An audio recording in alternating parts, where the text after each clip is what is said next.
Mesdames, mesdemoiselles et messieurs, encore une fois de plus, bonjour et bienvenue à notre édition spéciale Afrique Planète, tout de même avec mon ami personnel qui est toujours avec moi. Il faudrait que je vous le signifie, Monsieur Yves Kenao, que j'ai nommé le but des airs.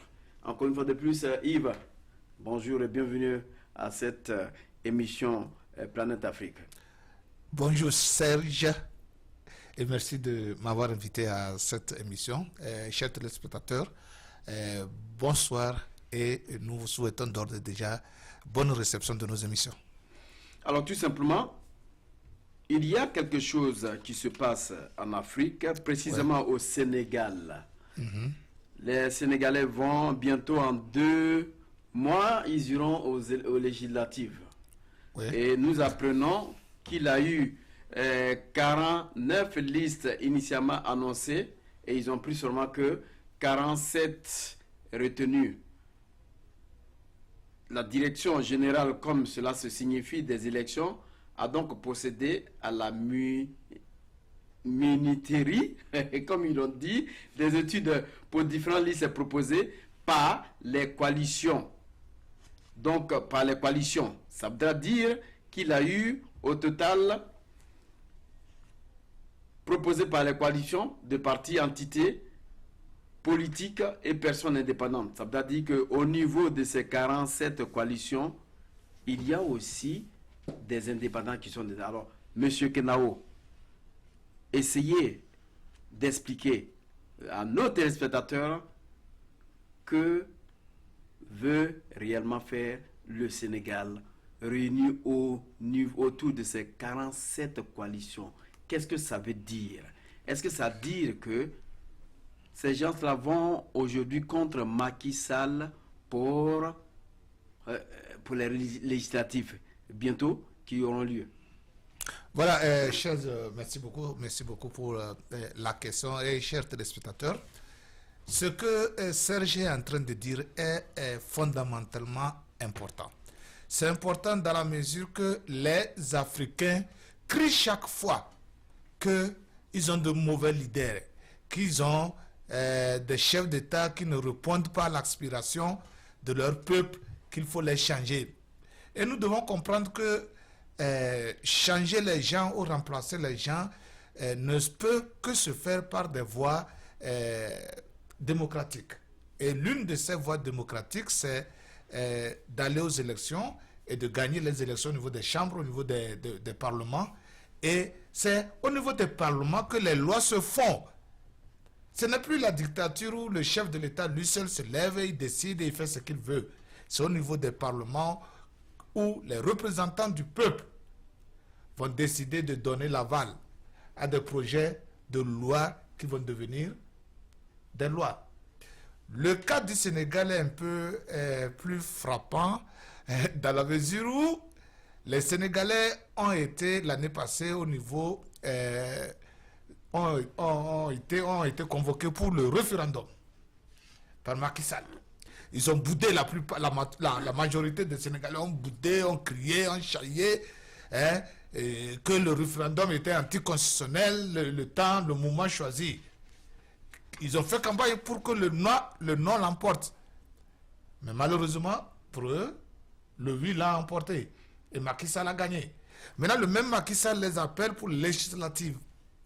Et à la grande surprise des experts politiques, des spécialistes politiques, le Sénégal présente 47 coalitions. Ça veut dire qu'aujourd'hui, on peut procéder au thème de cette émission qui peut être un scandale de 47 coalitions au Sénégal. Oui, c'est à peu près un scandale. Et ce que je voudrais que les téléspectateurs comprennent, quand on parle de coalition, on ne parle pas de partis politiques. On parle d'un ensemble de partis politiques. Dans une coalition, il faut au moins 2 partis politiques pour faire une coalition. Donc on peut dire réellement que c'est un panier à crabes. C'est un panier à crabes. Parmi les 47 coalitions, on ne sait pas qui est qui. On ne sait pas qui est qui. Que les gens peuvent aller pêcher à n'importe quel moment et s'attribuer à ces coalitions pour en faire de ça bon accord un parti, donc vous êtes derrière moi, comme l'a fait en Côte d'Ivoire RHDP. Voilà. Combien de partis réunis contre un seul parti? Aujourd'hui au Sénégal, on a 47 coalitions. Ça veut dire que c'est une multitude de partis politiques qui vont se diviser, qui vont se partager les voix des Sénégalais.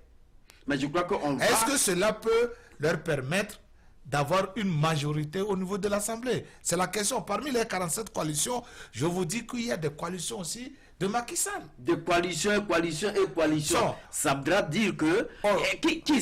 mais je ne comprends pas. Voilà, est-ce que ça veut dire que Macky Sall aussi s'est organisé de sorte qu'il ait ces 47 partis parce que nous allons vers les présidentielles en 2017. Macky Sall, parce qu'il est réellement sur tous les toits, il est critiqué, donc on ne sait pas si c'est de par lui est né ces 47 coalitions, parce qu'aujourd'hui, il faut dire qu'il y a trop d'escrocs dans tout ce monde entier. La corruption. Donc, en mettant ces 47 coalitions, est-ce qu'on ne peut pas dire que Macky Sall peut-être a acheté la coalition? Tu sais, c'est une... je sais que... on va revenir plus en détail sur le cas là, sur le cas du Sénégal, puisque c'est dans tous les cas, on va parler du cas du Sénégal. Tout ce que je peux dire, les 47 coalitions là ne sont pas nées au hasard. Mais attention, le vieux Abdoulaye Wade arrive et il a la tête de son parti, le PDS. Voilà. Mais à ce niveau, monsieur Abdoulaye Wade, il a quel âge maintenant? Et il court toujours derrière son parti politique. Non, derrière le pouvoir. Voilà. Est-ce que ça dit que Abdoulaye revient pour se réengager, réengager sa candidature? Il prépare ça, il prépare les présidentielles. Quelle présidentielle il prépare? Il prépare sa retraite. Non. Abdoulaye Wade est en train de préparer les présidentielles sénégalaises prochaines. Il sera candidat. Il sera candidat. Donc ça veut dire que la cagnotte est vide. C'est pas que la cagnotte est vide. Je vous dis que c'est un autre problème de la politique africaine. Non, mais essayez de dire. C'est un autre problème. Voilà, c'est ce que je vais expliquer. Ce qui se passe. C'est ce que je vais expliquer. Abdoulaye Wade revient au Sénégal et il est à la tête de son parti, le PDS. Pourquoi Abdoulaye Wade revient? Qu'est-ce qui fait courir Abdoulaye Wade? C'est le pouvoir, je vous ai dit ça. Ou bien, Macky Sall n'a pas pu faire le travail qu'il attendait. Il arrive pour enlever Macky Sall. Macky Sall l'a enlevé. Macky Sall l'a enlevé. Et n'oubliez pas qu'en Afrique, on a l'habitude de dire comme meilleur chef. On ne quitte pas le pouvoir. Dans la tête de Macky Sall, on l'a obligé à quitter le pouvoir qu'il ne devrait pas quitter. Dans la tête d'Abdoulaye Wade, j'allais dire. On l'a obligé à quitter le pouvoir qu'il ne devrait pas quitter. Et il faut comprendre d'où vient Abdoulaye Wade. Il vient directement d'où? De la France. Voilà. Est-ce que Abdoulaye Wade a pu croiser les argentiers pour dire que, mon cher ami, est-ce que tu es un enfant? Revenu parce que Macky Sall... Est-ce que tu es un enfant? Macky Sall ne remplit pas les conditions. Tu n'es pas enfant. Je vous dis que Abdoulaye Wade est en train de préparer les présidentielles prochaines sénégalaises. Est-ce qu'il n'est pas en train de préparer son enfant? Et n'oubliez pas, ce que j'allais dire plus précisément, il y a un aspect de la politique africaine qu'il faut comprendre. Et que les leaders des partis africains, politiques africains, doivent comprendre. En Afrique, le parti politique est un patrimoine personnel. Et c'est ça qui est mauvais. Abdoulaye Wade ne veut pas quitter le parti parce que c'est lui qui l'a créé. Il a institué personnel le parti. Mais si en ce moment, un parti politique devient un patrimoine personnel en Afrique, est-ce que réellement on essaie de mettre quelque chose alors dis-moi, est-ce que c'était qui peut consolider la population ou bien qui peut amener la population à mieux travailler? Parce que quand c'est déjà personnel, c'est comme Gbagbo est parti. C'est comme le président Gbagbo est parti, il n'est pas là. Mais son fils... Afrique. son fils est en train de travailler. Est-ce que ça veut dire que son fils demain va prendre la tête du FPI parce que c'est un héritage? 100%. Moi, je pense que je te garantis. On doit quitter. Je te garantis, c'est son fils qui va prendre. Je m'explique. On doit quitter dans ces vieux clichés. Non, on ne peut pas quitter ces vieux clichés parce que c'est devenu une coutume, une tradition. Revenons à Abdoulaye Wade. Ce cas-là, je suis en train de dire, ce cas d'Abdoulaye Wade se présente aussi au Togo. Il y a l'ancien Premier ministre Agboibo qui a démissionné de la tête de son parti politique pour devenir Premier ministre. Quand son mandat de Premier ministre est fini, il est resté dans les coulisses quelques instants. Aujourd'hui, il reprend encore la tête du parti. Est-ce qu'ils sont les seuls? Tout prétexte simplement qu'ils ont créé les partis. Non mais, bon. Si je veux bien comprendre, ouais. Ça veut dire que les partis politiques qui se créent aujourd'hui en Afrique, ce ne sont pas ces partis-là pour consolider la démocratie. Ce qu'on appelle la démocratie, non. Et puis encore amener la population à suivre l'idéologie. Mais derrière ça, il y a de l'argent. Non, c'est un commerce, c'est un fonds de commerce. Un fonds de commerce. C'est un commerce, c'est tout. Alors donc Abdoulaye Wade revient parce qu'il n'a plus d'argent, il n'a plus rien dans le compte, donc il revient encore à la tête de son parti. Non. Puisqu'il est fondateur du parti, tant qu'il est dans le parti, quelqu'un d'autre ne peut pas être le président, ne peut pas être à la tête. C'est ça le problème des partis politiques en Afrique.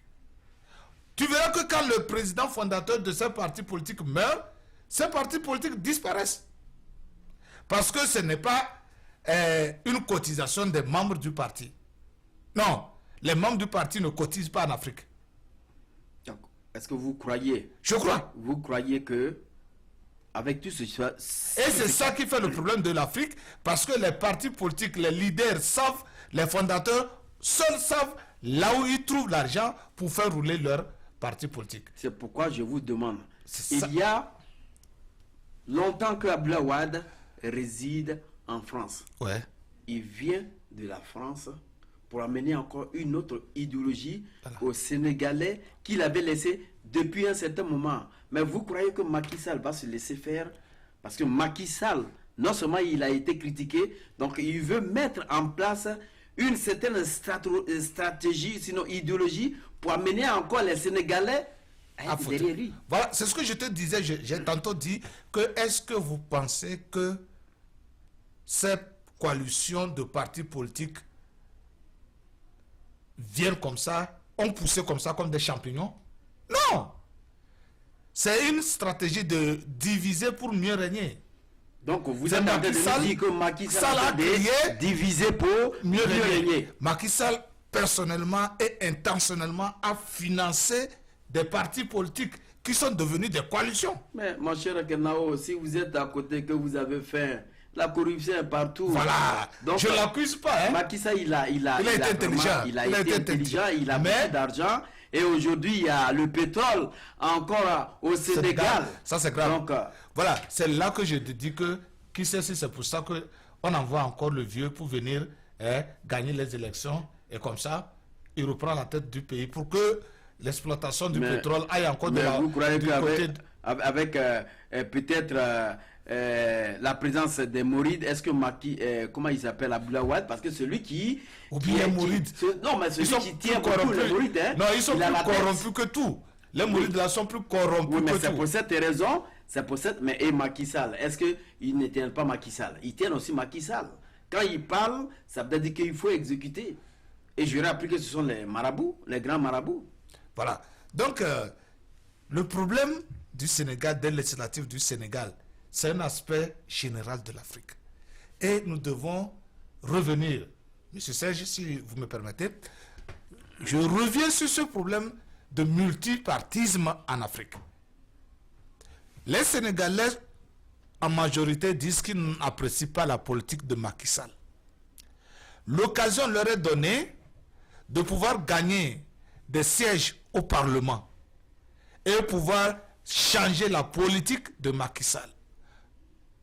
Au lieu de se regrouper en petit nombre, d'aller en petit nombre pour regrouper leurs forces et combattre et gagner plus de sièges à l'Assemblée et faire passer leurs idées, qu'est-ce qu'on voit?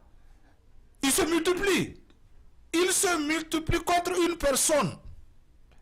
Comment en divisant leurs forces, en éparpillant leur énergie, comment ils peuvent battre Macky Sall au niveau des législatives? Ils ne peuvent pas. On en a vu au Togo, on en a vu au Bénin, on en a vu où en Côte d'Ivoire, où quand l'opposition faisait sa campagne, M. Ouattara appelait allez, venez là. Et il dit qu'il a 100 millions pour leur campagne. Alors que dans la cagnotte, au niveau même de la Constitution, voilà, il est dit que chaque parti devait être financé à 800 millions de francs CFA. Mais il les appelait pour leur donner 100 millions. Il y a d'autres même qui ont pris. Et ils ont applaudi. Et ils ont applaudi, ils sont partis. Et puis ils sont revenus. Il y a d'autres mecs qui ont pris.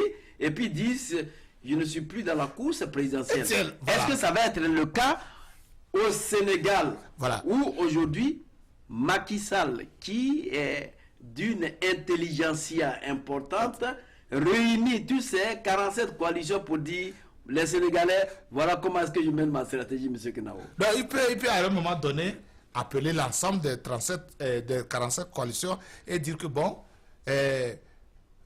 j'ai personnellement voulu vous aider pour vos campagnes avec ceci. Il peut leur dire ça. Hein? Et quand les gens là vont prendre ça, ils vont applaudir encore. Et quand ils rentrent chez eux, ils changent d'avis. Pour certaines raisons, je pense que je vais me retirer de la course. Mais où va l'Afrique? Où va le Sénégal? Où va les pays d'Afrique avec toute cette corruption? Et tout ça là, c'est très simple. C'est parce qu'ils ont faim. La politique, si les Africains ne savent pas encore, la politique, ce n'est pas pour les gens affamés. Il y a quelqu'un qui disait, mais si vous voulez être riche, allez-y en Afrique pour faire la politique. Voilà. La politique, ce n'est pas pour les gens affamés. Parce que dès que vous n'avez pas les moyens, celui qui a les moyens pour vous faire atteindre vos objectifs, va vous imposer ce qu'il veut. Et c'est ça qui se passe avec tous les chefs d'État africains. Ils veulent arriver au pouvoir, mais ils n'ont pas les moyens. Je vous donne le cas du président béninois. Si le président béninois n'avait pas les moyens, si le Talon là n'avait pas les moyens financiers, Talon ne serait pas président. Mais aujourd'hui, on ne le voit pas. C'est fini ça. Voilà. Il a été placé par cette communauté internationale parce que après ça, il allait prendre la clé. Prendre la clé. Non seulement il allait prendre la clé, mais quand il a été élu, il allait encore là-bas pour concrétiser, pour dire merci à ces multinationales qui l'ont mis là. Voilà. Donc revenons un peu au Sénégal ici. Non, on ne revient pas au Sénégal. Continuons sur ce plan de éparpiller nos énergies en Afrique. Parce que le cas du Sénégal, je sais que tu vas revenir avec une émission de 2 heures de temps, rien que sur le Sénégal. Je suis d'accord, mon cher Kenao. Je reviendrai là-dessus. Je reviendrai là-dessus. Hier, les Sénégalais disaient que oui, Abdoulaye Wade, au temps d'Abdoulaye Wade, on souffrait, alors qu'il y a d'autres même qui ont dit qu'au temps d'Abdoulaye Wade, on mange bien. Ils ont dit, au temps d'Abdoulaye Wade, on était bien, il y avait de ces petits trucs, chacun avait de l'argent, mais Macky Sall aujourd'hui est venu, on le traite de voleur, on le traite de tous les noms. Les Sénégalais ne mangent plus. Il y a beaucoup de problèmes. Le pétrole est venu au Sénégal. Macky Sall l'exploite avec sa famille. Les Sénégalais reviennent à la charge aujourd'hui et ils applaudissent. Parce que Abdoulaye Wade, le vieux loup, revient. Monsieur Kenao, ouais. Quelle est votre lecture vis-à-vis de ce qui se passe au Sénégal? Est-ce que la corruption a tout pris? Monsieur Serge, il y a un adage qui dit que l'on ne reconnaît le bonheur que lorsqu'il l'a perdu. Donc Abdoulaye Wade était le bonheur? Abdoulaye Wade, comparé à Macky Sall, Abdoulaye Wade était le bonheur.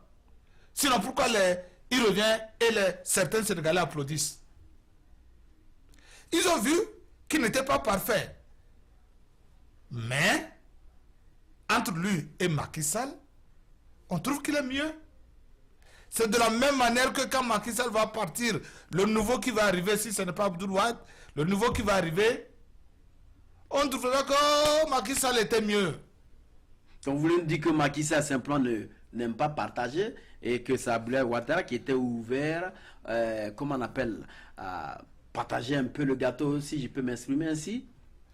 L'être humain, de par son essence, n'apprécie jamais quelqu'un quand il est en place, quand il est vivant.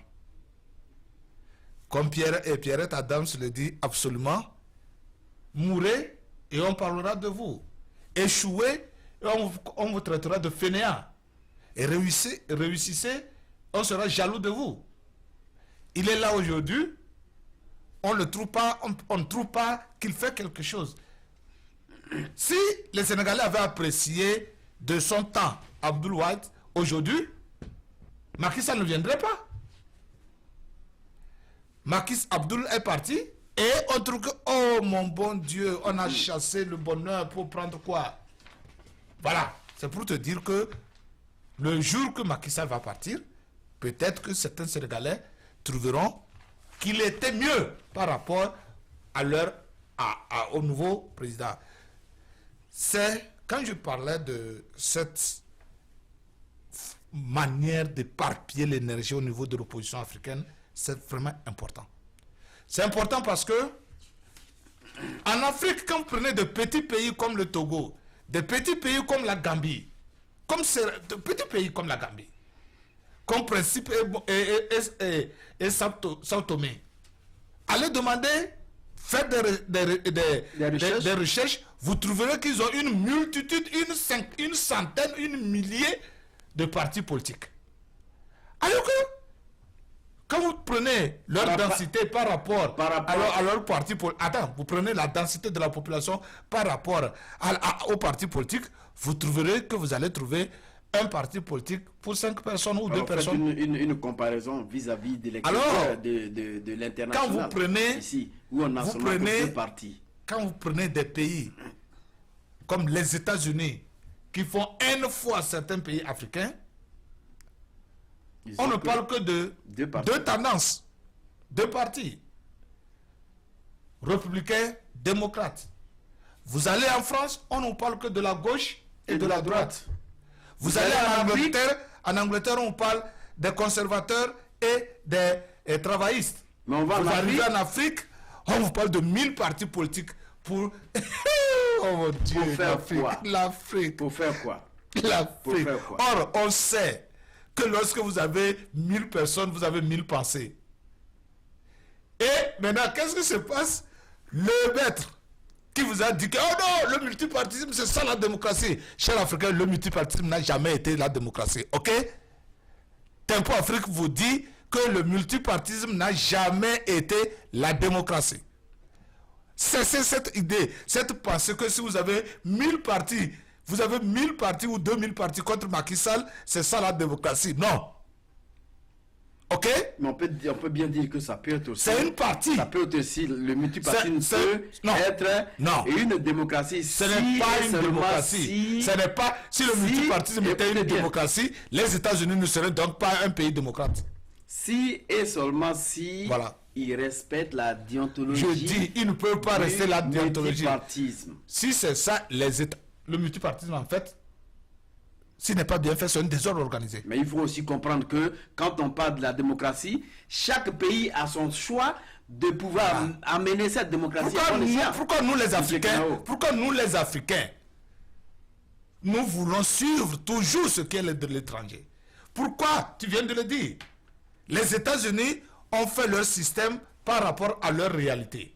La France a fait son système par rapport à sa réalité. Maintenant, les Français nous disent, nous, surtout de l'Afrique francophone, que nous devons copier leur système.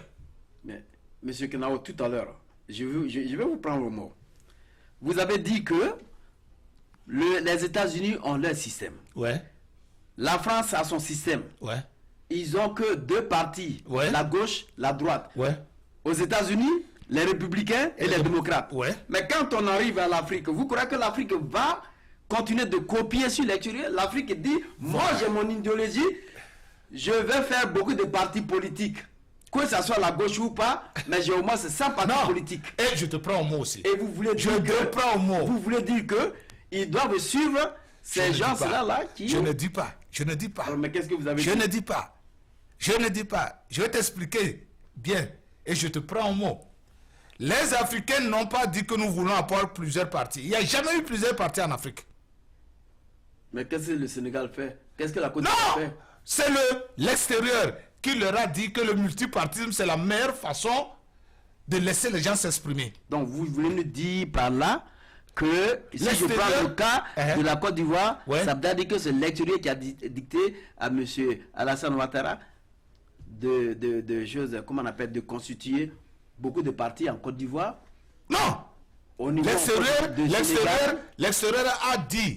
L'extérieur a au fait de créer plusieurs partis politiques. Donc, ça veut dire que c'est l'extérieur qui a dicté à Macky Sall de mettre 47 coalitions? Non! L'extérieur a dit seulement au Sénégal, ayez plusieurs partis politiques.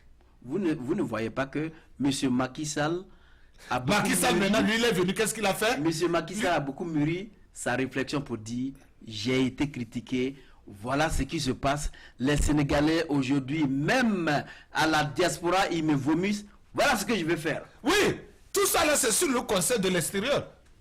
Je te dis. Mais comment voulez-vous que l'Afrique elle-même puisse évoluer et parler de la vraie démocratie et encore parler d'une monnaie commune? Pourquoi la monnaie commune n'arrive-t-elle pas? C'est justement parce que des conseillers de l'extérieur leur disent que ce n'est pas une bonne solution. Mais moi, je pense que... C'est pour te dire une chose. L'Africain doit retourner à la base, à la source. Tu l'as toujours dit. J'ai toujours dit. Prenez le cas des villages seulement à l'heure actuelle en Afrique. Les villages en Afrique ont un chef de village. Chez certains, c'est un roi. La communauté n'a jamais plaint, ne s'est jamais plainte de ce chef ou de ce roi. Il n'y a jamais eu de plainte. Et tout le monde vit dans une harmonie parfaite. On respecte le chef, on respecte les coutumes, on respecte les traditions et il n'y a pas de problème. Déplacez-vous pour aller en Afrique, dans une ville africaine. C'est là où vous entendez parler de premier ministre, de l'adjoint à quoi, et l'adjoint à quoi, et tout ça là. Les gens ne maîtrisent même pas les termes, les expressions. D'accord. Et il y a un désordre organisé. Je vous dis que Macky Sall, qu'est-ce qu'il a fait? On lui a dit, tu sais, peut-être que il y a des gens qui veulent être chefs de parti politique. Mais Macky Sall a bien des gens aux alentours qu'il appelle conseillers, qui peuvent travailler pour lui. On lui a dit qu'il y a des gens qui veulent être chefs de parti politique. Il y a des gens qui veulent créer des partis politiques. Pourquoi ne pas les financer? 47 coalitions. Ce n'est pas parti politique, hein? Coalition. Ça veut dire qu'il y a beaucoup de partis politiques, beaucoup dans de personnes qui se réunissent dans une coalition. Beaucoup de partis politiques, beaucoup de personnes indépendants aussi. On parle d'indépendants. Quand on parle de coalition, c'est un ensemble de partis. Donc, il y a des partis qui ont plusieurs personnes. Ça veut dire que ce n'est pas une petite chose. Et regardez, on dit, voici la liste dressée des partis en lice et puis des législatives prochaines, les indépendants. Et regardez un peu le nom de ces partis ou bien de ces coalitions. Parti de la vérité pour le développement. Ça veut dire quoi? Parti de la vérité pour le développement. Quelle vérité? Macky Sall, ami sénégalais. Coalition Manko Tawafu Sénégal. Ça veut dire quoi? Entité indépendante. DIFA Sénégal. Rassemblement démocratique Sénégal. Union pour le fédéralisme et la démocratie. Entité indépendante, mouvement. Voilà, ça là, je peux m'intervenir. Ça là, probablement, ce sont des gens de Casamance qui l'ont créé. Ceux qui veulent fédéralisme là. Je suis sûr entité indépendante, mouvement pour la renaissance, la liberté et la démocratie. Non, l'union pour le fédéralisme et la démocratie. Probablement, ce sont les gens de Casamance. Puisque tu sais que Casamance veut se retirer du Sénégal. Voilà, donc on peut faire un fédéralisme. Union pour le fédéralisme et la démocratie. Ouais. Voilà. Vous voyez, il y a ces partis-là vont disparaître juste après les élections législatives. C'est un nom bizarre. Ok, vous comprendrez. C'est un nom bizarre parce qu'aujourd'hui, quand on va arriver après les législatives, ces partis-là vont disparaître. Présidentielles, Macky Sall va essayer d'avoir beaucoup de personnes autour de lui. Donc les législatives, il va prendre plus que la moitié. Et l'opposition qui se dit l'opposition est déjà achetée. Il y a même, est-ce que l'opposition existe en Afrique? Il n'y a même pas. Et le vieux là, le vieux qui vient Abdoulaye Wade là, s'il ne fait pas attention, lui aussi sera acheté. Mais comment le vieux loup peut être acheté? Je te dis, s'il ne fait pas attention, il sera acheté. Il suffit que le maître dise, laisse le petit en paix. Donc on a réglé le problème. Donc le pétrole est né au Sénégal. Si le pétrole est apparu, il y a eu une découverte de grands puits de pétrole au Sénégal. Donc le vieux lui arrive pour que le pata puisse se faire. Non. Et la population est là. La population est là. Elle a le scénario le plus clair, le plus possible, c'est quoi? Le vieux arrive.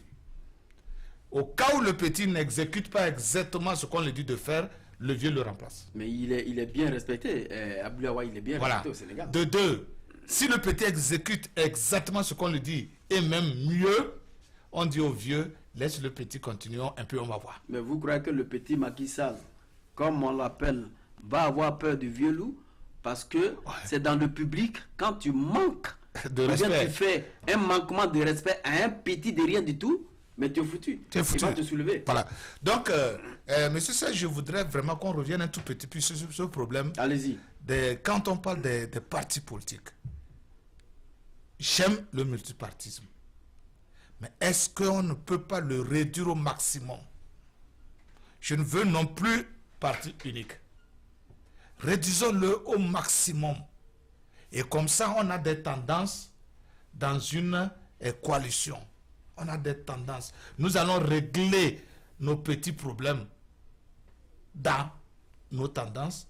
Et quand on les règle, celui que nous choisissons ou celle que nous choisissons, nous tous, nous mettons derrière celui-là ou celle-là et nous le défendons. Plutôt, si nous le faisons, je pense que c'est ça qui manque aux oppositions en Afrique. Si nous le faisons réellement, nous allons gagner. Est-ce que vous croyez que le Sénégal, en mettant en place ces 47 coalitions, ont eu quand même raison? Non, ils ont tort. Qu'est-ce qu'ils pouvaient faire? Ils pouvaient réduire au maximum. Ça veut dire qu'en réduisant au maximum, on réduit aussi les dépenses. Oui, ça veut dire quoi? Ça veut dire tout simplement on allait dire seulement cette coalition avec tel nombre. On peut dire que 1000 partis politiques regroupés au sein d'une coalition appelée telle. Ça suffit. Ce que moi je dois comprendre. Une seule coalition suffit pour l'opposition. Alors d'où vient le financement de cette coalition, de ces 47 coalitions? Parce qu'il ne peut pas se réunir autour pour ne pas qu'il soit financé. Bon, ça je ne sais pas. Et chacun cherche son financement. Je crois que plus prochainement, on va venir avec beaucoup de... Tout le monde cherche, chacun cherche son financement. Mais ce que je voulais te faire comprendre, je voudrais faire comprendre aux téléspectateurs, ce que je voulais te faire comprendre, ce que je veux faire comprendre aux téléspectateurs, et surtout pour les oppositions en Afrique. Regardez 47 coalitions. 47 coalitions de partis politiques, s'il vous plaît. Ça veut dire quoi? Alors que si on avait une seule coalition de l'opposition, on parlerait d'une seule voix, on aurait un seul message et on va regrouper toutes nos forces autour de cette coalition-là. Mais dans ces 47 coalitions, il y a aussi Macky Sall qui fait pas des indépendants. Voilà, en ce temps, qu'est-ce qui va se passer? Le peuple sénégalais, le peuple africain va voir réellement qui veut le changement et qui ne veut pas. Mais si vous croyez que Macky Sall ne veut pas du changement, il le veut où? Tu crois que Macky Sall est prêt pour quitter le pouvoir?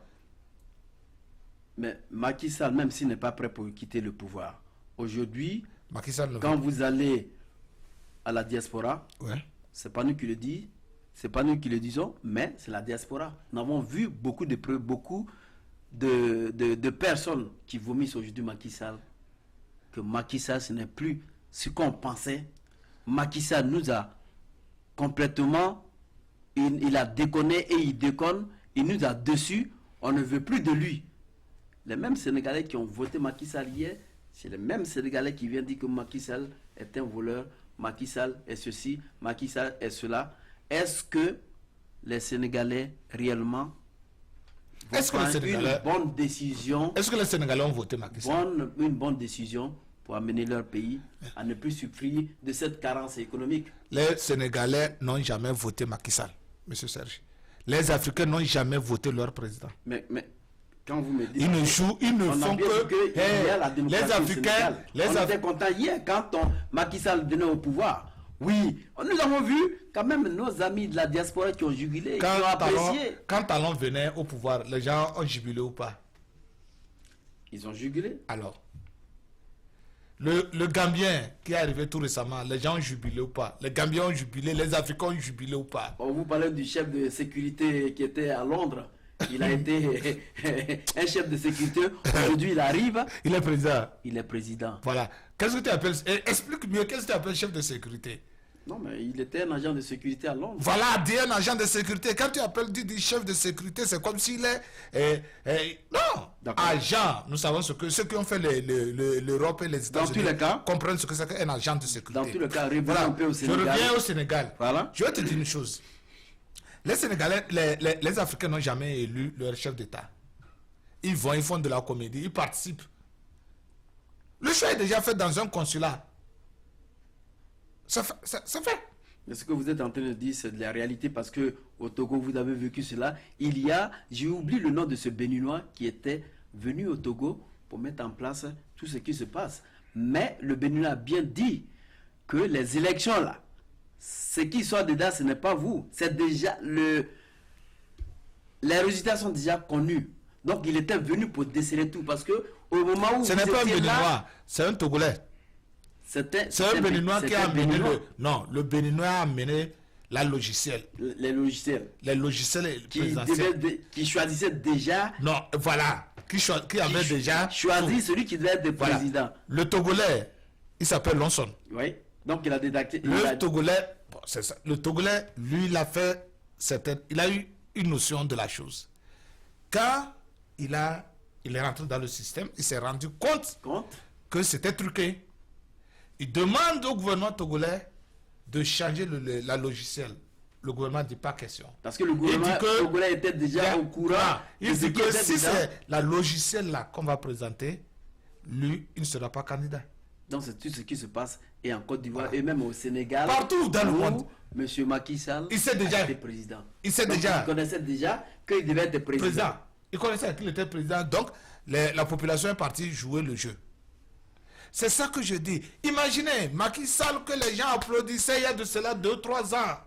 Comment se fait-il que les Sénégalais vont dire que oh non, si on savait on n'allait pas les lire? C'est pour te dire qu'en Afrique, ce n'est pas le chef d'État qui est mauvais. Mais c'est le système dans lequel le chef d'État évolue qui est mauvais.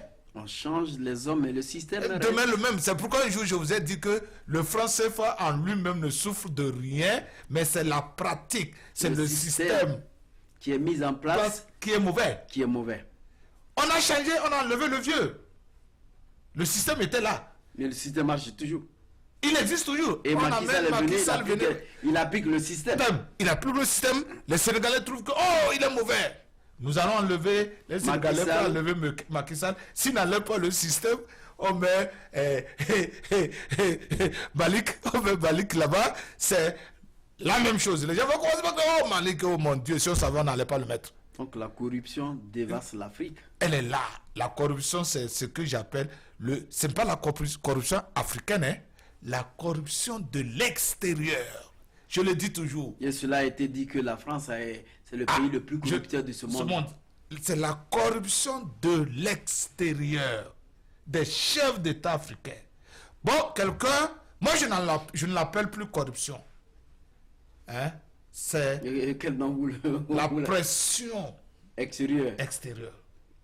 Parce que Macky Sall est arrivé avec tout son programme.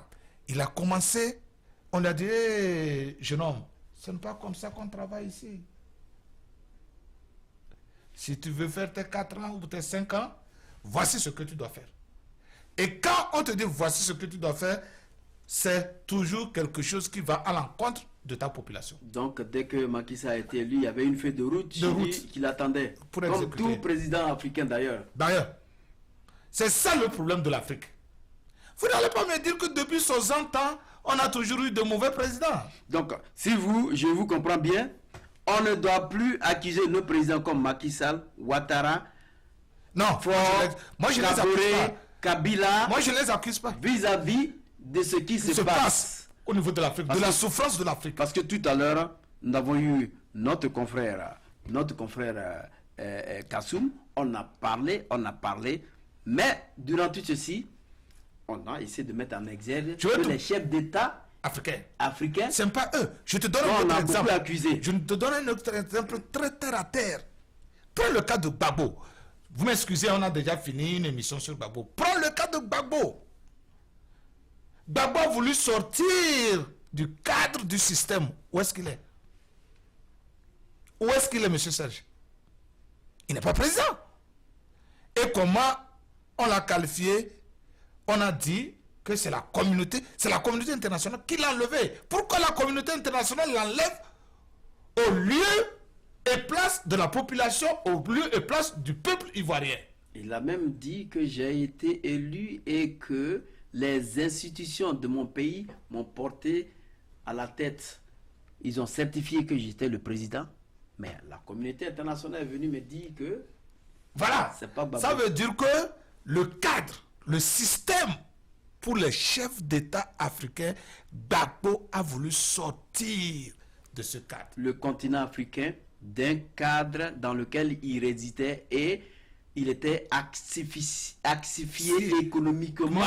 Et maintenant, économiquement, ça ne marchait pas. Il fallait physiquement l'abattre. Physiquement l'abattre. Donc on revient encore au système de la France-Afrique. Voilà. Ça veut dire que ce n'est pas... C'est pourquoi je dis que moi, personnellement, je n'attaque plus un chef d'État africain. Qu'il fasse 100 ans au pouvoir, ou 200 ans au pouvoir, ou 1000 ans au pouvoir, je ne l'attaque plus. Mais comment on peut détendre ce système? Ce système, c'est très simple. Je ne le dirai pas ici. Le système est très simple. C'est-à-dire que la tactique qu'il faut utiliser pour combattre ce système, je ne le dis pas ici. Je ne le dirai pas. D'accord. Vous n'allez pas dire ça ici. Parce qu'il faut vendre ça cher. Et quand nous allons arriver au pouvoir, la tactique, nous allons l'appliquer. Moi, je pense que, en tant que tel, ici à la diaspora, il faudrait qu'on mette ensemble quelque chose, un mouvement pour bouger. Parce que les Africains doivent cesser de parler toujours de leur chef d'État. On a de mauvais présidents, on a de mauvais gouvernements. Non! 60 ans d'indépendance.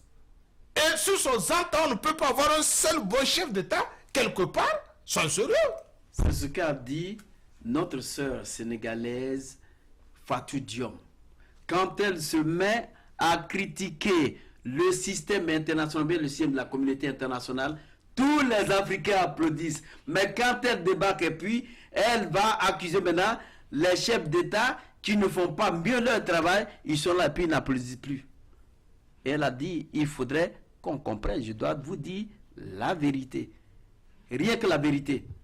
Non, moi j'ai fini par comprendre, j'ai fini par comprendre parce que je ne peux pas comprendre. Macky Sall est de 2000 combien?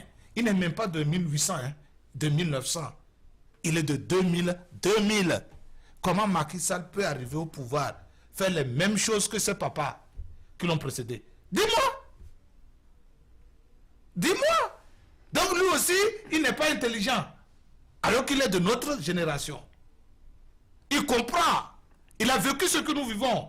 Et il va aller faire juste le contraire. Et vous allez me dire que c'est le président qui est mauvais? Je pense que, comme vous l'avez dit, nos chefs d'État africains qui viennent aujourd'hui au pouvoir, ce ne sont pas eux qu'il faut condamner, mais il faut condamner le système qui a été mis en place, comme le système naziste monétaire. Écoute bien, les présidents, quand la population africaine se lève, quand elle se lève, tu sais qui demande au régime en place en Afrique de mater la population africaine? C'est l'extérieur.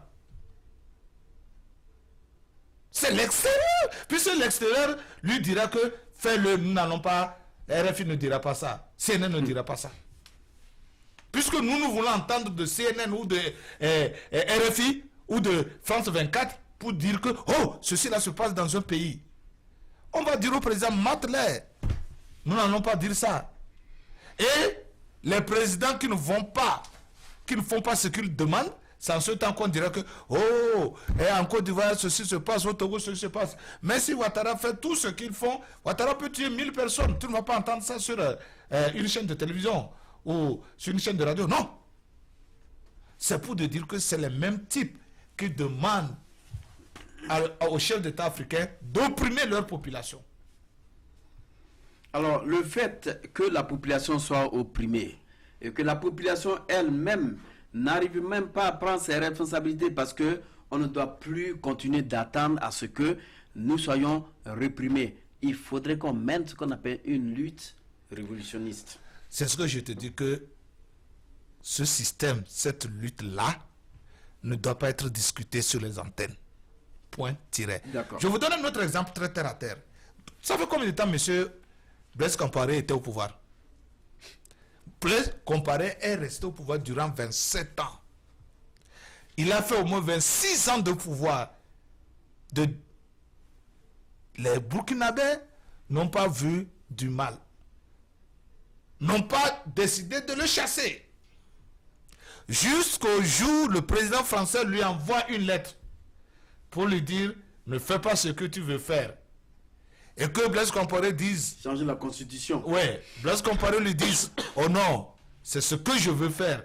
Et le lendemain, on voit la population burkinabé dire qu'elle fait révolution. Mais la même chose s'est passée au Cameroun, où Paul Biya réside encore au pouvoir. On ne dit rien. Et les Français ont voulu l'enlever. Mais il est encore là. Est-ce que ça veut dire que Paul Biya, la population le soutient? Non, la population, il a tellement terrorisé la population. Toi, tu es ici tu es au niveau de la diaspora. Est-ce que tu as une fois entendu le Camerounais parler du Cameroun? C'est ça qui m'étonne. Le Camerounais parle de tout. Le Camerounais à l'étranger parle de tous les chefs d'État africains. Mais ils n'ont jamais parlé. Ils n'ont jamais prononcé le nom de Paul Biya. Quand il parle de Paul Biya, il dit, ah, laissez le papa, il va rester là. Voilà. Laissez le papa, il va rester là. Il ne prononce jamais quand il va son partir, nom. parce que la preuve en est que l'opposant Frindi, qui était de l'Ouest. De l'Ouest, voilà. Celui qui parle anglais là. Voilà. Il est venu, il voulait tout faire jusqu'à... Sa femme a été malade, Paul Biya a dit, bon, allez, prenez l'argent. Quand il est revenu, il a fermé sa bouche. Voilà. Il n'y a plus d'opposition. Voilà. C'est pour te dire que, moi je le dis, et je répète, ce n'est pas le chef de l'État. Le jour que celui qui protège Paul Biya va décider de le faire quitter, Paul Biya va quitter comme un enfant. Donc quel appel nous pouvons lancer à nos amis sénégalais aujourd'hui qui sont réunis autour de cette coalition? C'est déjà trop tard. 47 coalitions. C'est déjà trop tard. Qui vont aux législatives. Qui va l'emporter? C'est déjà trop tard. Ils ont déjà versé l'argent. Si quelqu'un veut se retirer, on ne lui paie pas. Puisqu'il faut atteindre un certain pourcentage avant de retirer votre caution. Est-ce que nous voulons... Voilà. Mais tout ce qu'on peut dire, que les Sénégalais soient conscients pour voter pour la coalition qui va en rencontre de M. Macky Sall. Parce que de ces 45 coalitions, Macky Sall a sa coalition, cette coalition dedans. Vous dites que Macky Sall a sa coalition. Vous savez combien de coalitions Macky Sall a? Peut-être qu'il a plus de 37 même. Plus de 40 même. Voilà. Et les 7, c'est Fabien Wade qui vient d'arriver. Oui, c'est ça. C'est pourquoi je dis, bon, c'est déjà trop tard. Abla vient avec une cagnotte vide. Hein. Vide. Il n'a pas d'argent. Ouais, et il n'était plus président. Quand il était président, il n'y avait pas du pétrole. Mais ce n'était pas découvert. Donc vous voulez dire que le pétrole est découvert. Donc Macky Sall est riche. Abdoulaye Wade revient pour le pétrole. Macky Sall et petit. Quitte. C'est moi qui t'ai mis là. Voilà. Il faudrait que tu comprennes. Si tu ne veux pas quitter là, avec le Moïse, nous allons voir ce qu'on peut faire. Voilà. Donc c'est pour dire que vraiment l'Afrique doit prendre sa destinée en main. Et moi quand je dis ça, je le répète encore et je suis très sincère sur ça. Ce n'est pas les chefs d'État. Les chefs d'État ne sont que des employés. D'accord. Je pense qu'on va revenir... Parce que, encore une fois, les Africains, il y a M. Kassim Ouattara qui avait dit qu'il faut, Kassoum Ouattara. voilà, qu'il faut changer de système. Nous l'avons fait la même chose. Mais ce changement de système aujourd'hui qui a amené le président Laurent Gbagbo de l'autre côté. Voilà. Il a voulu changer le système. Voilà. Parce que les hommes, on les change, mais le système reste Il tel. faut changer le système. Alors. La diaspora africaine doit chercher à changer, non pas le chef de l'État. Parce qu'une fois que nous changeons le chef de l'État, c'est un autre qu'on nous met dans un système moulé. Et quand le système est moulé, ça veut dire que vous rentrez dans le système, vous prenez la forme du système. C'est comme la RDC, la République démocratique du Congo, où on dit aujourd'hui, il va falloir que Kabila parte. Et qui on veut amener? Kabila doit partir. Le système est là. Kabila doit partir. Mais il y a un organigramme qui est bien dressé. Non, ça, le système est là. Tant que cette mafiosie n'a pas été changée, Kabila reste toujours au pouvoir. Non, il peut partir. Même s'il n'est pas là. Même s'il n'est pas là, il reste toujours. On amène Katombi. On prend Katombi, on met là. C'est la même chose. Les Congolais vont toujours crier. Mais quand tu prends nos amis congolais, oui, laissez Kabila, oui, Kabila déjà là, de toute façon, même on aurait attendu que M. Kabila veut être encore président, mais il est en train de chercher une voie par laquelle il peut être président, sans toutefois changer la constitution. Mais qui va l'enlever? Qui va l'enlever? Dis-moi, même s'il ne change pas la constitution, qui va l'enlever? Dis-moi. Le système est là. C'est le système. Donc vous voulez tout dire simplement que aujourd'hui Macky Sall qui a été président, qui a changé la constitution pour dire il faut maintenant 5 ans au lieu de 7 ans. Est-ce que ça dit que Macky Sall est en train de se préparer pour encore changer cette constitution? Parce que quand il va passer en 2019, je dis bien quand il va passer en 2019, quoique nos amis sénégalais, ils n'ont qu'à bien nous attendre, ils n'ont qu'à bien nous écouter. Toi qui me regardes, en tant que frère sénégalais, je pense que vous avez eu les yeux ouverts. Je pense que vous avez suivi Macky Sall. Je pense que vous avez dit en 2017-19, il y aura une élection présidentielle.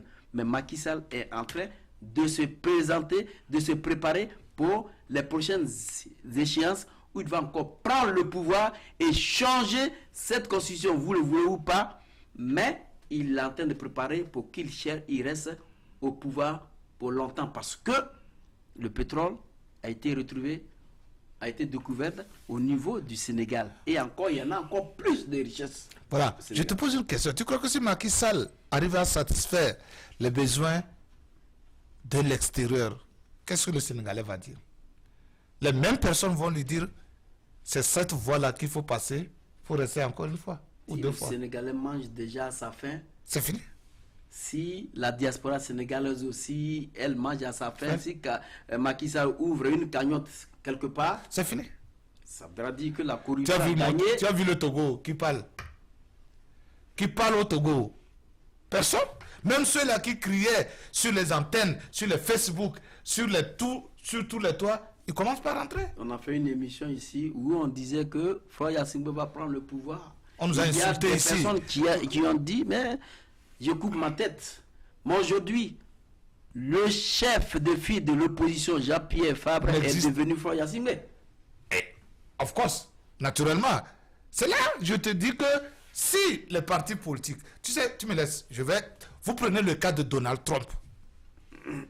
Donald Trump, s'il n'était pas riche, il ne serait même pas candidat.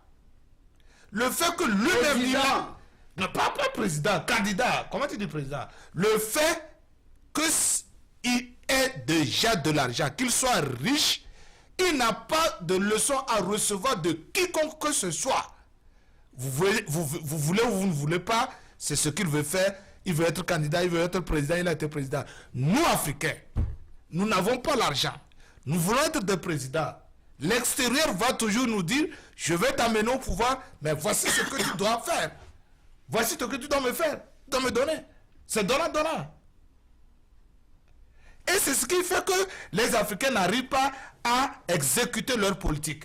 Nous n'arrivons pas à décoller parce que nos présidents sont venus de l'extérieur, on les a importés, on les a financés de l'extérieur et doivent exécuter leurs promesses de l'extérieur. Tu as vu M. Ouattara? M. Ouattara dit aux enfants, aidez-moi à chasser Gbagbo, quand j'arrive, je vous paie ceci. C'est ça qui se passe de l'extérieur. Maintenant, les enfants ont chassé, les enfants lui demandent de nous payer.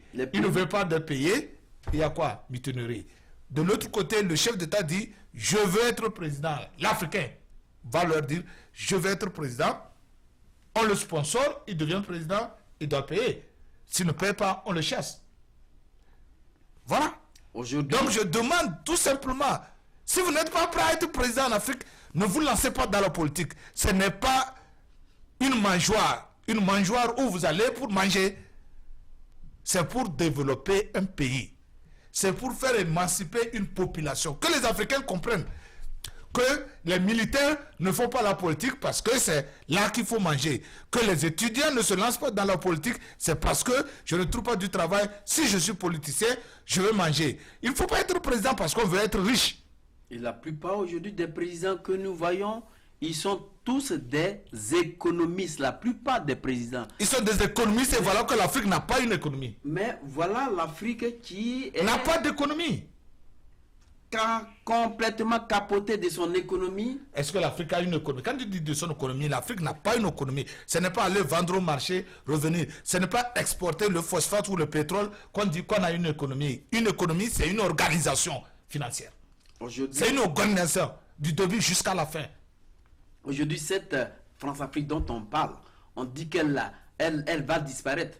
Mais vous avez vu hier. Elle va disparaître où? Le trio Macky Sall, Ouattara, Alpha Condé. Ça, c'est un grand trio. Ce trio-là, c'est lui qui tue maintenant l'Afrique. C'est le trio de Houphouët-Boigny, de Senghor, d'OTAN. C'est eux ça. Et quand tu les vois tous disent, ils se plaisent, ils disent qu'on a fréquenté avec le président Hollande, les quoi, ça c'est un privilège, c'est un honneur. Même il va appeler Hollande, oui, ils mais pas, François. Ils n'ont pas honte, ils n'ont pas honte de dire, on a fréquenté avec celui-là. Lui, il a développé son pays. Qu'est-ce qu'ils ont fait pour l'Afrique? Qu'est-ce qu'ils ont fait? C'est de venir nous dire que le franc CFA est bien pour l'Afrique? C'est ça. Le développement de l'Afrique, vous m'excusez si je suis un peu emporté, parce que ça fait mal. Ça fait mal de dire que les gens sont là, ils disent qu'ils sont intellectuels, ils disent qu'ils sont des présidents africains, et on ne voit rien d'africain en eux. On ne voit rien de président en eux. Un président, ce n'est pas pour dire au bout d'un an qu'on est milliardaire. Et tous, ils viennent pauvres. Ils viennent pauvres. Ils meurent riches. Ils viennent pauvres, ils meurent riches. Qu'est-ce qu'ils vendent? Présidentiel, quand ils deviennent présidents, ils sont d'abord pauvres et ils reviennent. Mais quand ils doivent quitter, ils sont riches. Qu'est-ce qu'ils vendent? Non, qu'est-ce qu'ils vendent? Dis-moi, qu'est-ce qu'ils vendent? Mais c'est pour cette raison, nous devions surveiller cette liste qui nous a été apportée la fois dernière. Où un président touche seulement 7300 €. Mais à la fin, il se retrouve avec une bagatelle de combien? 45 000 milliards d'euros comme fortune. Hey, Serge, je suis sérieux. 4 ans seulement. Je suis sérieux sur ce que je dis. Je suis très sérieux sur ce que je dis. Les Africains doivent changer de mentalité. Qu'on cesse d'accuser les chefs d'État. Leur fortune là, ils savent que le maître prend plus que ça. Le maître ne va pas le lâcher. Nous allons gesticuler, nous allons sortir dans les rues, on va tirer sur nous. Le maître ne dira rien. Les massacres de Congo-Kinshasa, et après tout, le massacre du Nord Mali, ces peuples-là n'ont pas besoin de ça. Mais le Nord Mali, on dit casque bleu, casque de l'ONU. Ce sont des tueurs. Ce sont des mercenaires. Depuis quand l'ONU a imposé la paix dans ce monde entier? Depuis quand l'ONU a une armée?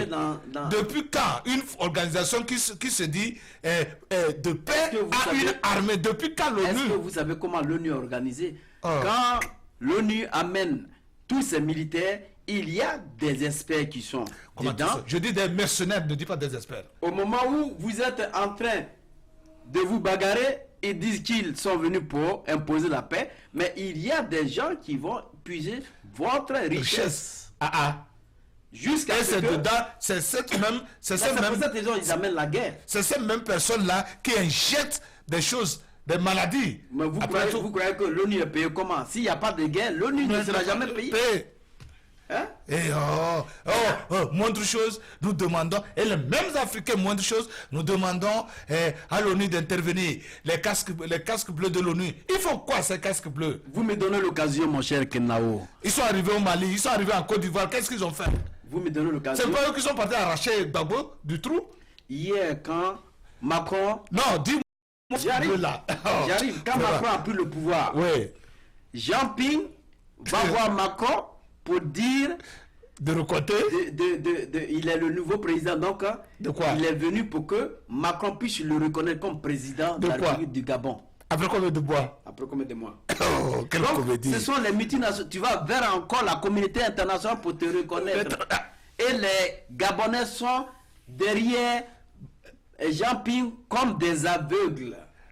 Et ils parlent que oui, Ali Bongo est assassin, Ali Bongo est ceci. Mais Ali Bongo dit, je suis là, je maintiens le développement de mon pays. Hier, c'était peut-être Oumar Bongo qui était dans la France-Afrique. Mais moi, je ne suis plus dans cette histoire de France-Afrique. Et dis-moi, lui, il va pour que qui le reconnaisse?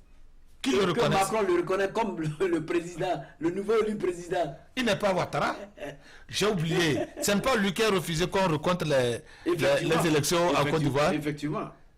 Ok. C'est bien, je suis très sérieux. Tant que nous n'allons pas prendre le taureau par les cornes, il n'y aura pas de développement en Afrique. Sois sérieux, qu'on cesse de dire que oh, non, moi je suis opposant. On s'oppose depuis quand? Quel développement cherche l'Afrique? Parce que ceux-là qui vous opposez à quoi? Celui à qui vous devez vous opposer, vous ne vous opposez pas à celui-là. Je vais te poser une question. Je vais te dire quelque chose de très sérieux. Les Anglais, quand les États-Unis voulaient se libérer, voulaient leur indépendance totale, économique, politique et culturelle vis-à-vis de l'Angleterre, qui les États-Unis ont attaqué? Les États-Unis n'ont pas fait la guerre contre le président américain. Il n'y avait pas eu une rébellion contre le président américain d'alors. Il y a eu une guerre, une rébellion contre celui qui installe les gens. Vous avez compris? Ça, c'est une bonne stratégie. C'est une bonne stratégie. C'était une bonne stratégie. Ils n'ont pas attaqué le président américain d'alors. Puisqu'ils savaient que celui-là n'était que un pion, une marionnette. Il n'était que puppet de l'Angleterre. Donc vous comprenez maintenant que nos chefs d'État ne sont que de puppets. Ne doivent pas continuellement servir d'accusation, mais il faut aller à la Suisse pour couper les racines. Couper totalement, complètement.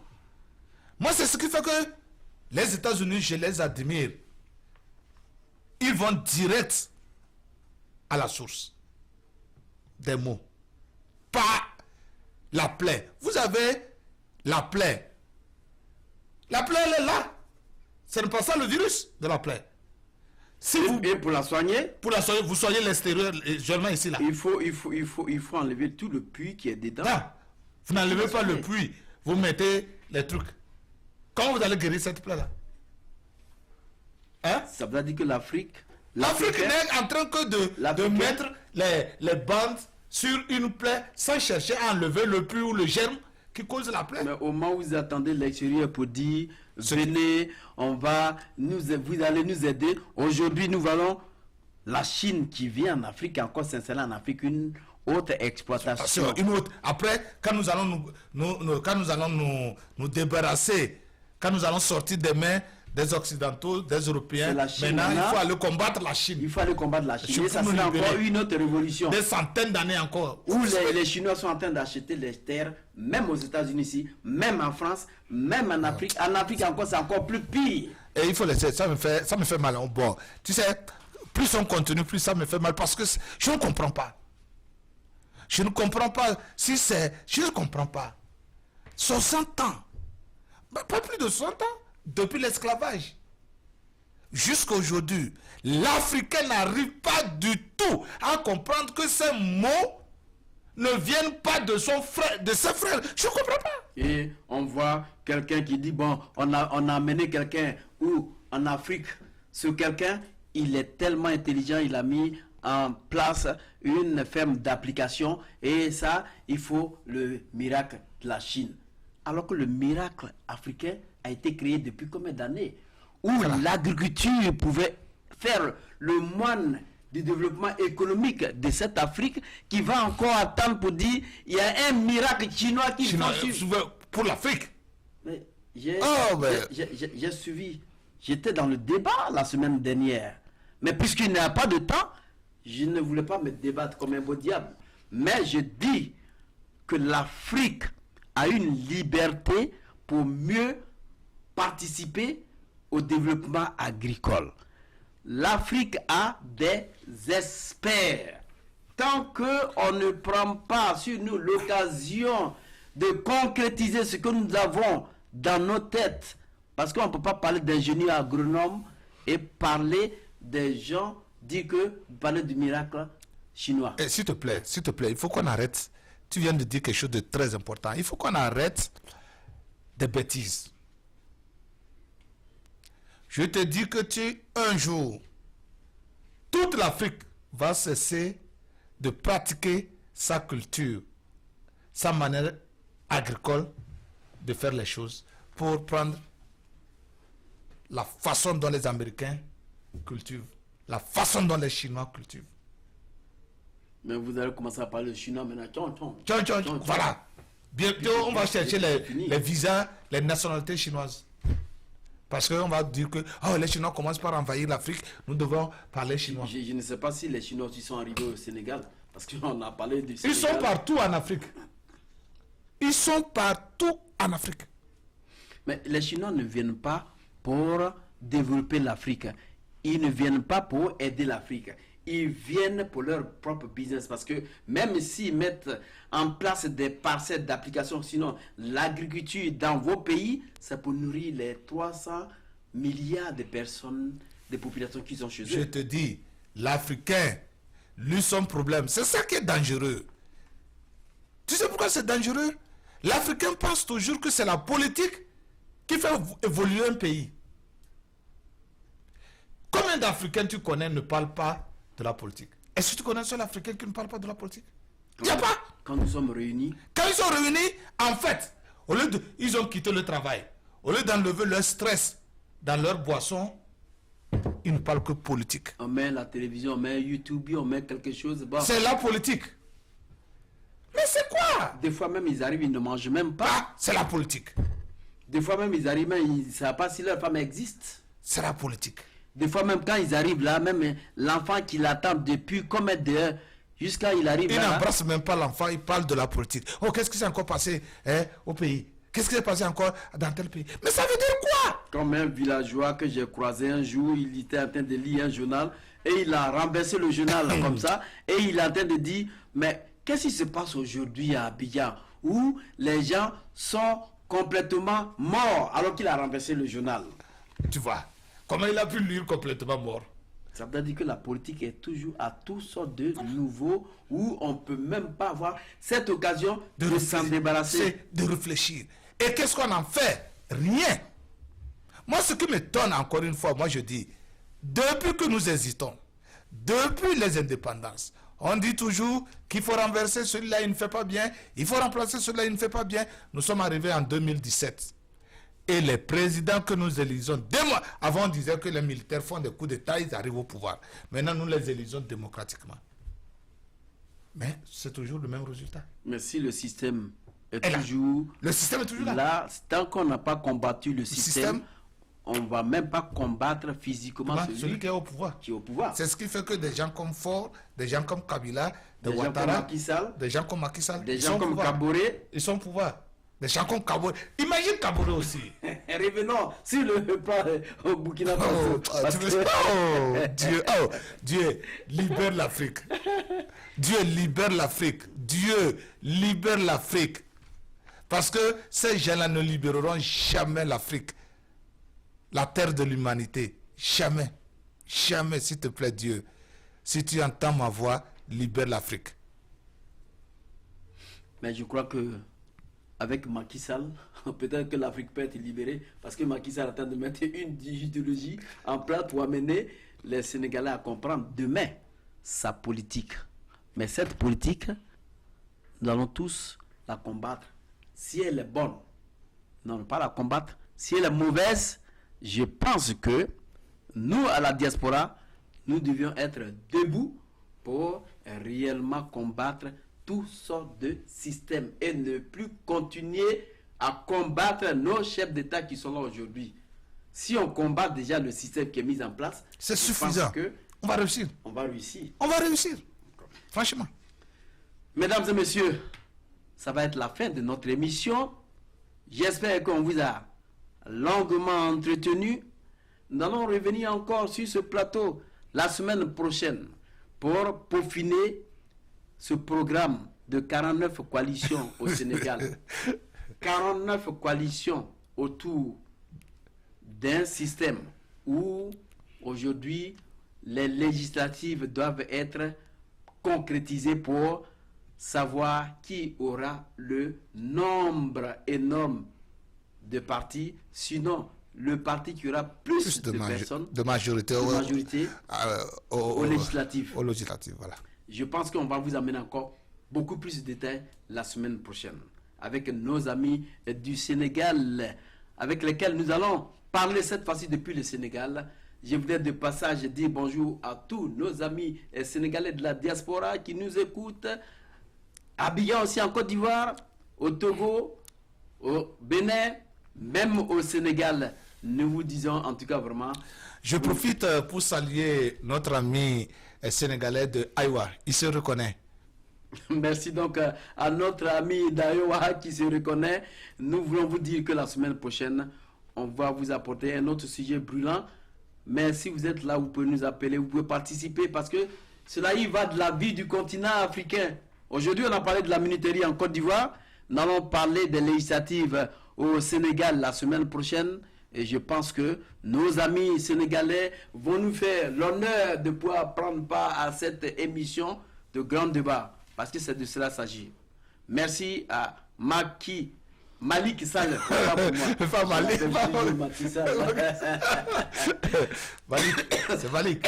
Merci donc à Malik Sall pour la réalisation de cette émission. Quant à moi, Serge Niawa, tout simplement, je vous dis au revoir. Et restez connectés sur le reste des émissions sur Tempo Afrique TV.